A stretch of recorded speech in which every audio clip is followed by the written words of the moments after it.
ద్వారకా తిరుమలలో శ్రీనివాస గోవింద వెంకటరమణ గోవింద అంటూ స్వామివారి ఆలయానికి వచ్చిన పలువురు యాత్రికులు భక్తి విశ్వాసాలతో తమ మొక్కుబడులు తీర్చుకున్నారు. స్వామికి ప్రీతికరమైన రోజు శనివారం కావడంతో ఆలయానికి దాదాపు 10 నుంచి 15 వేల మంది పైబడి యాత్రికులు వచ్చి స్వామి అమ్మవార్లను దర్శించుకుంటారు.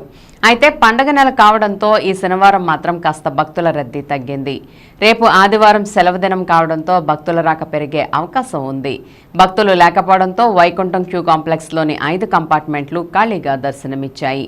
అలాగే సాధారణ క్యూ లైన్లు, ప్రసాదాల కౌంటర్లు, నిత్యాన్నదానం వద్ద సాధారణ భక్తుల రద్దీ కనిపించింది. అలాగే నిత్య కళ్యాణ మండపంలో 50 జంటలు పాల్గొని కళ్యాణాన్ని తిలకించారు.